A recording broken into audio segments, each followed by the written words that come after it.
কাছে আসবো। শ্রেয়সীর কাছে আসার আগে আমি একবার প্রধানমন্ত্রী নরেন্দ্র মোদী, ইউজুয়ালি তিনি এই কথাগুলো বলেন না, আমি প্রথম আমার কানে বেজেছিল প্রধানমন্ত্রী নরেন্দ্র মোদী, আমি এটা সাধারণত হিংসা শব্দটা ব্যবহার করি, আজকে ভারতের প্রধানমন্ত্রী তিনি নিজে দাঙ্গা শব্দটা ব্যবহার করলেন এবং খুব নির্দিষ্টভাবে বললেন মুর্শিদাবাদ মালদার কথা। আমি অধীর চৌধুরী, অধীর দাকে আমি বহুদিন ধরে চিনি, অধীর দাও এই কথাটা বাংলাদেশের সময় বলেছিলেন, রিপাবলিক বাংলাকেই বলেছিলেন যে মুর্শিদাবাদ মালদা ধরে রাখা যাবে না। বিশেষ করুন এবারের লড়াইটা 2026-এর, আপনারা হয়তো ভাবছেন রাজনৈতিক লড়াই, বিজেপি আসবে, তৃণমূল যাবে, তৃণমূল থেকে যাবে, ও মমতা দিদিকে হাঁটানো যাবে না। এবার আপনারা মমতা বন্দ্যোপাধ্যায়, শুভেন্দু অধিকারীরা থাকবে কিনা সেটার লড়াই। কারণ আমি আবারও বলছি, রোহিঙ্গা এবং বাংলাদেশি অনুপ্রবেশকারীদের পপুলেশন যদি বেড়ে যায়, না থাকবে নন্দীগ্রাম, না থাকবে কালীঘাট, না থাকবে মমতা বন্দ্যোপাধ্যায়ের ডমিনেশন, না থাকবে শুভেন্দু অধিকারীদের ডমিনেশন। এবারের লড়াইটা ন্যাশনাল সিকিউরিটির লড়াই, এটাকে আপনারা দয়া করে রাজনৈতিক লড়াইতে পরিণত করবেন না। প্রধানমন্ত্রী নরেন্দ্র মোদী কি বলেছেন একবার শুনবো। साथियों, पश्चिम बंगाल के अनेक क्षेत्रों में आबादी का संतुलन भी बिगड़ रहा है। यहां के लोग मुझे बताते हैं कि कई जगह तो बोलचाल भी बदलने लगी है, कई जगह भाषा और बोली में फर्क आ रहा है।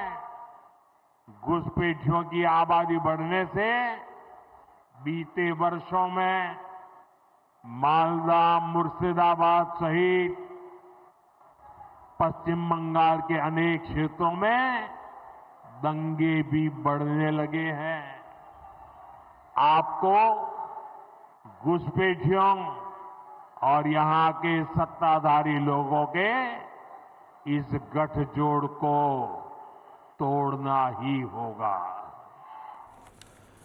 শ্রেয়সী, আপনারা বিভিন্ন বিষয় নিয়ে গবেষণা করেন। প্রধানমন্ত্রী নরেন্দ্র মোদী, ভারতের প্রধানমন্ত্রী, তিনি নিজে একটা অদ্ভুত স্ট্যাটিস্টিক্স, আমি জানি না ওনার কাছে আছে নিশ্চয়ই, দাঙ্গাতে মদদ দিচ্ছে বাংলাদেশি অনুপ্রবেশকারীরা।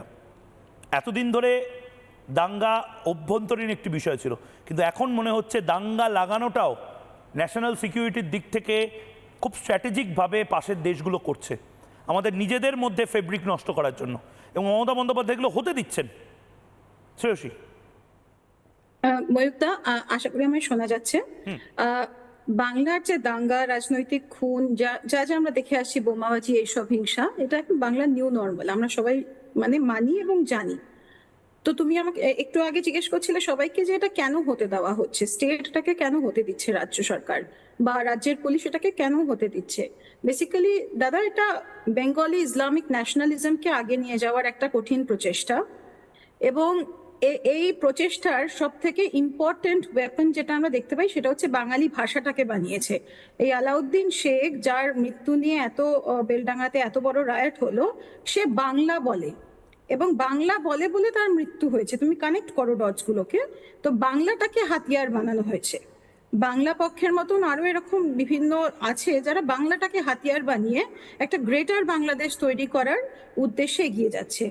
গ্রেটার বাংলাদেশ বলতে পারো, গাজওয়াতুল হিন্দ বলতে পারো, ওয়ালিয়া হিন্দ বলতে পারো, এবং এর পিছনে শুধু বাংলাদেশিদের হাত আছে এটা তো 100 বার, এবং তাছাড়াও আমি পাকিস্তান বা বাকি যে ডিপ স্টেট পুরো নেটওয়ার্ক, ক্ল্যান্ডেস্টাইন নেটওয়ার্ক, তাদের হাত নেই এটা বলতে পারি না।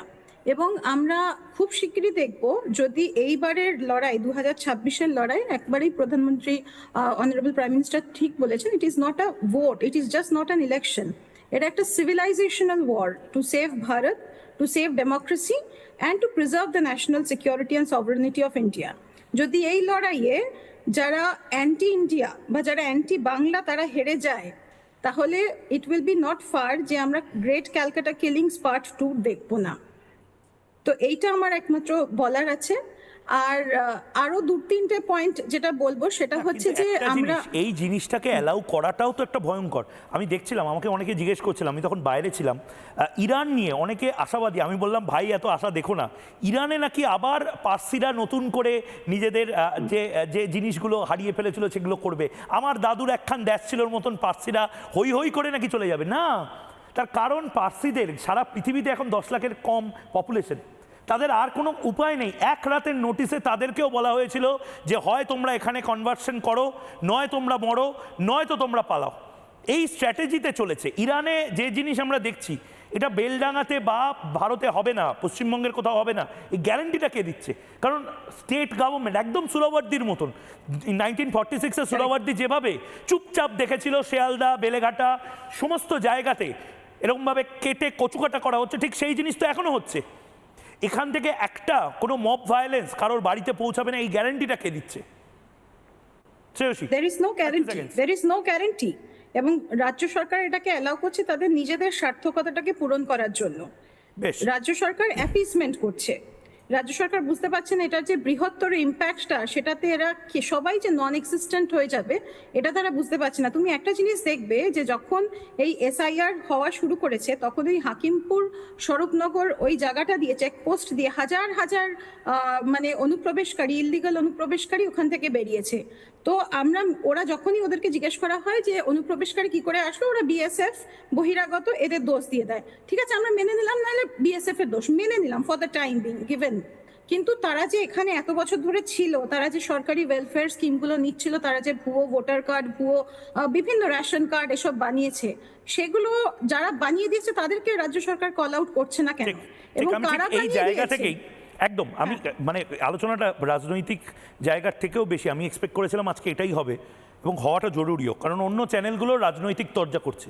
তৃণমূলের কাউকে একটা বসিয়েছে, সে বেলডাঙা থেকে ব্রাজিল অবধি সমস্ত কিছু বলবে, কিন্তু মমতা বন্দ্যোপাধ্যায় খুব ভালো প্রশাসক, এটা বলবে।